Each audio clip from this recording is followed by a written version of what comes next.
Assalamu alaikum masu kallo da sauraron mu, kuna tare da Musa Abdullahi mai sana'a. Ina wa masoyana na faɗin duk duniyan nan fatan alkhairi a kodayaushe masu kallon fina-finan mu, musamman kunnen kashi da malamin mata. Saboda haka kuma ga wani sabo da zai zuwa muku mai suna ke magajiya ya ne, wanda za mu rinka ɗora muku shi duk ranar Laraba da misalin karfe 9 na dare a mai sana'a Bakwai.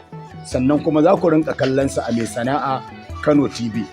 Bayan haka kuma 'yan downloading masu tura mana fina-finai a cikin kwamfutarsu suna siyarwa, musamman masu tuttura mutane.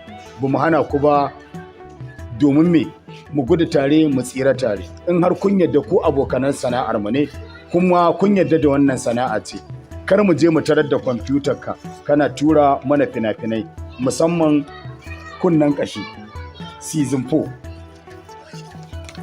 ga kuma malamin mata season 3, ga kuma ke magajiya ya ne, wanda za mu rinka ɗora muku shi kuma ranar Laraba da misalin karfe 9 na dare. Ku tabbatar kowanne a cikin kwamfutarsa ya mallaki wannan fasta. Kada mutum ya je ya rinka tura mana fina-finanmu ba tare da wannan fastoci ba. Muna sanar muku ne domin me mu fita haƙƙinku, kar ku ga ba a kyauta muku ba. Mun gode sosai. Kamar yadda ciyaman ya yi bayani, wannan gargaɗi ne daga masu sana'ar downloading, wayanda suke sawa a kwamfuta suke turawa ake ba su kuɗi. To muna gargaɗin ku, kuma ku siya ku ba mu kuɗi, saboda sai kun siya shine gobe za mu samu mu yi wani. Kuma muna da matsala da mutane na wajen Kano, inda ba Kano ba kenan, sauran jihohi.